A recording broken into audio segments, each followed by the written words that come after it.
Question number 59 చూడండి ఒకసారి. ఇది ఆల్రెడీ మనం ఇట్లాంటి చాలా క్వశ్చన్ చేసి చూడండి. థీఫ్ స్టీల్స్ ఏ కార్, గుర్తుకొచ్చిందా మైండ్లోకి?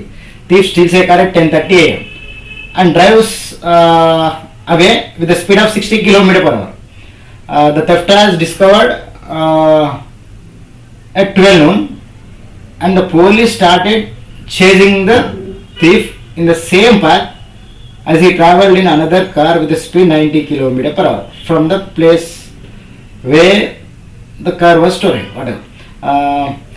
Then the time it was the distance and distance time and distance by which the police could catch the thief or అన్నాడు.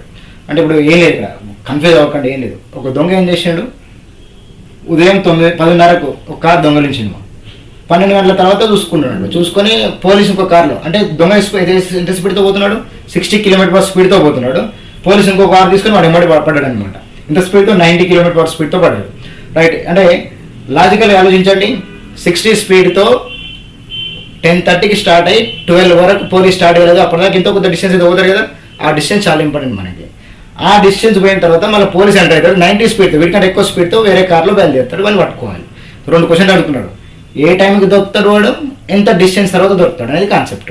రైట్, అర్థం చేసుకోవాల్సిన పాయింట్. 2 రకాలు చేయొచ్చు, లాజికల్గా ఉంది, మ్యాజికల్గా అంటే మ్యాజికల్గా అంటే జనరల్ కూడా ఉంది. జనరల్గా అంటే జనరల్ ఆలోచించండి. ఇప్పుడు 10:30కి జాగ్రత్త, ఓనర్ అంటే సరే థీఫ్ అండు, థీఫ్ పోలీస్ ఇద్దరి పోరాటం. రైట్, ఇగో 10:30కి స్టార్ట్ అయ్యిండు ఎవరు, థీఫ్. కానీ ఎంత స్పీడ్తో స్టార్ట్ అయ్యిందమ్మా, 60 స్పీడ్తో. కానీ 12 noon వరకు దొరకలేదు వాడు. అప్పుడు చూసుకున్నాడు ఇక్కడ కారు పోయిందని పోలీస్ చూసుకున్నాడు. పోలీస్ 90 స్పీడ్తో వస్తలేదు, కానీ 12 noonకి స్టార్ట్ అవుతాడు పోలీస్. అంటే 10:30 నుంచి 12 noonకి ఎంత 1.5 hour జర్నీ అంటే కదా, 1.5 hour 2 hours. 10:30 half an hour అయితే 11 అవుతుంది, ఇంకో 1 hour అయితే 12 అవుతుంది, అంటే 1.5 hour జర్నీ. ఎంత స్పీడ్తో 1.5 hour అంటే మీనింగ్ ఏంటమ్మా, 1.5 hour అంటే మీనింగ్ ఏంది, 3/2 hours. 3/2 hours జర్నీ అంటే 200 to 43 120 kilometers ఆల్రెడీ ట్రావెల్ చేసి ఇక్కడ ఉన్నాడు థీఫ్. ఎస్, 10:30కి స్టార్ట్ అయిన 12 వరకు 1.5 hour జర్నీ చేసిండు, అంటే లాజికల్గా 120 kilometers పోయిండు. ఇప్పుడు పోలీస్ స్టార్ట్ అయ్యిండు, వాడు కూడా మూమెంట్లో ఉన్నాడు, థీఫ్ మూమెంట్లో ఉంటాడు, పోలీస్ కూడా మూమెంట్లో ఉంటాడు. కానీ ఇద్దరు గర్ల్స్ స్పీడ్ అవుతుంది చెప్పండి, సేమ్ డైరెక్షన్లో రివ్యూ స్పీడ్ అవుతుంది. సాపేక్ష ఏమవుతుంది మా 90 - 60 అవుతుంది. అంటే లాజికల్ వీడి 60 వీడి 90 కాబట్టి వీడు 90కి పోతుంటే దానికి 60 కట్ చేస్తున్నట్టే కదా, అదే రిలేటివ్ స్పీడ్ సేమ్ డైరెక్షన్లో పోతే. అప్పుడు మరి లాజికల్గా 30 km స్పీడ్తో ఎంత డిస్టెన్స్ పోవాలి, 120 km పోవాలి.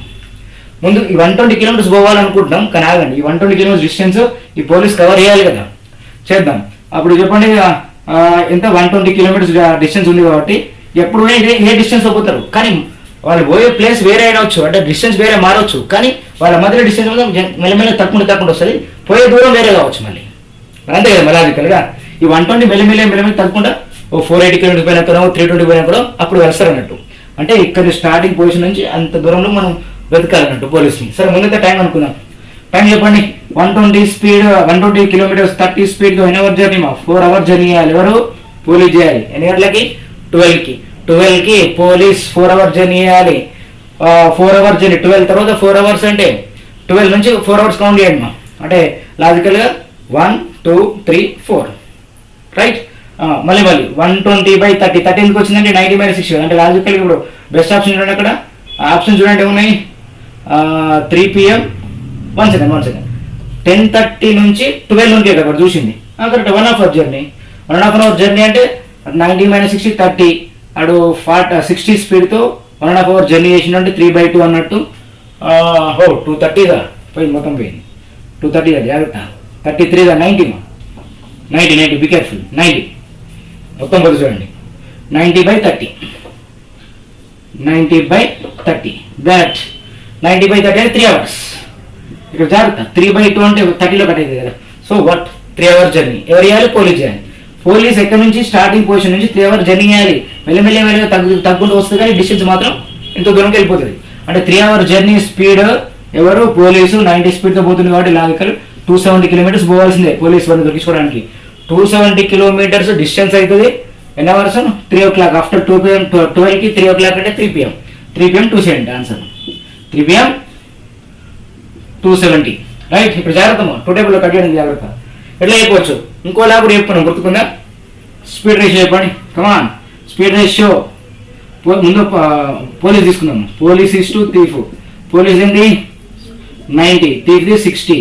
టైం రేషియో అయితే చెప్తున్నాం రివర్స్ అవుతుంది. 32 33 అంటే 2:3 అవుతుంది. డిఫరెన్స్ ఎంత 1 part 1.5 అవర్ అంటే 3/2. అయితే నాకు పోలీసే కావాలి. ఎన్ని తర్వాత పోలీస్ స్టార్ట్ 12 తర్వాత 1 part 3/2 అయితే 2 parts ఏంటో తెలుసుకుందాం. 3 hours అయితే అయిపోయింది. 12 PM తర్వాత 3 hours అంటే 3 PM అవుతుంది.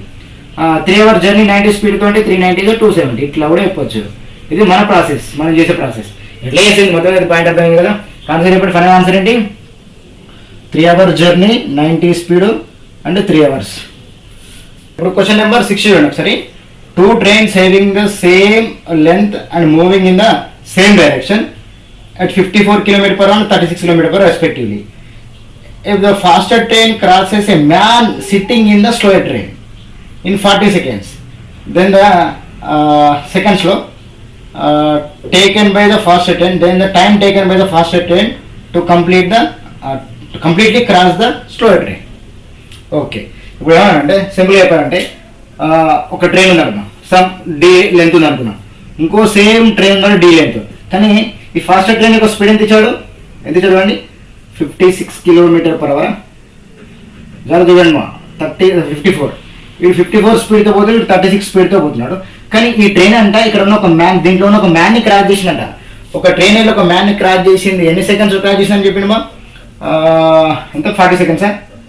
36 ట్రైన్ క్రాస్ 40 seconds. టైం 1 వచ్చేసి 40 seconds పట్టింది. ఈ 40 seconds ఎందుకు పట్టింది చెప్పండి? ఒక ట్రైన్ పోయి ఇంకో ట్రైన్ క్రాస్ చేసి దాంట్లో మ్యాన్ క్రాస్ చేయాలి అంటే రిలేటివ్ స్పీడ్, వాడు మూమెంట్లో ఉంటాడు కాబట్టి రిలేటివ్ స్పీడ్ తీసుకోవాల్సింది, సపేక్ష వేగం తీసుకోవాల్సిందే. మూమెంట్లో ఉంటాడు కాబట్టి రిలేటివ్ స్పీడ్, సేమ్ డైరెక్షన్ ఉన్నారు కాబట్టి రిలేటివ్ స్పీడ్ ఏమైంది? సపేక్ష వేగం అవుతుంది. 54 - 36 అవుతుంది అంటే 18 km/h స్పీడ్తో పోవాలి. కానీ ఫస్ట్ కేసులో ఈ 40 seconds ఎందుకు పట్టింది చెప్పండి మా? ఈ ట్రైన్ క్రాస్ చేయడానికి, దాంట్లో ఉన్న మ్యాన్ క్రాస్ చేయడానికి. మూమెంట్లో ఉన్న మ్యాన్ క్రాస్ చేయాలి కాబట్టి రిలేటివ్ స్పీడ్ తీసుకున్నా. ఆ మ్యాన్కి డిస్టెన్స్ ఉండదు, ఈ time distance, train distance count చేయొద్దు, ఓన్లీ ఈ డిస్టెన్స్ తీసుకోవాలి.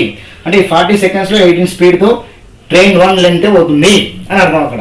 అంటే లాజికల్గా ఈ ట్రైన్ లెంత్ దానికి అదే క్రాస్ చేస్తుందని అర్థం. అంటే మనకి లెంత్ 1 తెలిసిపోతుంది. లెంత్ 1 తెలిసినా లెంత్ తెలిసినట్టే కదా. ఇది ఫస్ట్ కేస్. అంటే 18 km/h అంటే మీనింగ్ అమ్మా 1 hourకి ఎంత పోతుంది? 18 పోతుంది. అంటే 60 × 60 secondsకి 18 × 1000 పోతుంది. మీటర్స్లో చెప్తున్నాం, 1000 meters పోతుంది. అదే 40 secondsకి ఎంత పోతుంది అంటున్నా? 2 zeros-కి 2 zeros పోయినాయి, రైట్. ఇంకా 6 6 36, 18 1 18 2 2 1 2 20 20 10 చెప్పండి ఎంత అవుతుందంటే 20 10 200 meters అవుతుంది. ఈ 200 meters ఏం చెప్పండి? Train 1 length. Train 1 length 200 meters అయితే ట్రైన్ 2 లెంత్ కూడా ఏం కావాలి? 200 meters కావాలి. సేమ్ డిస్టెన్స్ అన్నాడు కదా, సేమ్ లెంత్ అన్నాడు కదా. అంటే 200 meters పోవాలి. ఇది ఇప్పుడు 200 meters ఏ స్పీడ్తో మళ్ళీ సేమ్ 18 స్పీడ్తోనే పోవాలి. 18 స్పీడ్తో పడాలి. మళ్ళీ మనం మీటర్/సెకండ్ కన్వర్ట్ చేయండి టైం రావాలంటే. 18 కన్వర్ట్ ఇంటూ మీటర్/సెకండ్ 5/18 మీటర్/సెకండ్. అంటే 18 1 పోయింది, 5 1 5 5 4 కదా 200 meters. కానీ ఇక్కడ జాగ్రత్త, 200 + 200 400 meters కదా. ఒక ట్రైన్ ఇంకో ట్రైన్ క్రాస్ చేయాలంట. ఒక ట్రైన్ ఇంకో ట్రైన్ క్రాస్ చేయాలి అంటే ఫస్ట్ ఏమో మ్యాన్ క్రాస్ చేసింది, బట్ ఇక్కడ మాత్రం ట్రైన్ పోయి ఇంకో ట్రైన్ క్రాస్ చేయాలి. అంటే లాజికల్గా 200 + 200 400 meters తీసుకోవాలి. ఇక్కడ మాత్రం మ్యాన్ క్రాస్ చేసేటప్పుడు ఓన్లీ 200 తీసుకోవాలి. వచ్చింది 200 ఎవరిది? ట్రైన్ 1ది. ట్రైన్ 2 ట్రైన్ 1 కలిపితే 400 meters. ఇప్పుడు ఒక ట్రైన్ ఇంకో ట్రైన్ క్రాస్ అవ్వాలన్నాడు కదా, 400 meters. అంటే ఆన్సర్ ఏంటి మా? ఆన్సర్ 80 seconds పడుతుంది. ఇది మనకి జనరల్గా ఉండే ఐడియా, కానీ పెన్ పేపర్ ఇప్పుడు ఎప్పుడు కదా. Yes we can do. ఎందుకు చెప్పండి మా? 40 seconds డి డిస్టెన్స్ పోవడానికి ఎంత పడుతుంది? 40 seconds. మరి 2D డిస్టెన్స్ పోవడానికి 80 seconds కదా. సో ఇంకా ఇక్కడ పాయింట్ మా ఒక ట్రైన్ ఒక మ్యాన్ క్రాస్ చేస్తే దాని అదే వెళ్ళిపోతుంది. కాకపోతే దాని లెంత్ తెలుసుకొని ఆ రెండింటి లెంత్ కలుపుకొని మనం క్రాస్ చేయాలి. అంటే డి డిస్టెన్స్ పోతే 40 seconds, 2D డిస్టెన్స్ పోతే 80 seconds కదా. అంటే పెన్ పేపర్ ఎప్పుడు ఆన్సర్ అయిపోవచ్చా లేదా? అంటే వెళ్ళిపోవాలి మైండ్ సెట్. డి డిస్టెన్స్ పోతే 40, మ్యాన్ క్రాస్ చేస్తే డి డిస్టెన్స్ అయిపోతుంది, సేమ్ లెంత్లోనే కాబట్టి. కానీ ఇంకో ట్రైన్ క్రాస్ చేయాలంటే 2D డిస్టెన్స్ కావాలి. డి డిస్టెన్స్కి 40, 2D డిస్టెన్స్కి 80. కత్తం, single step answer without pen paper అయిపోవచ్చు. ఇది జనరల్ ప్రొసీజర్, ఇట్లా వెళ్ళిపోవచ్చు. Okay, I hope you're getting the point.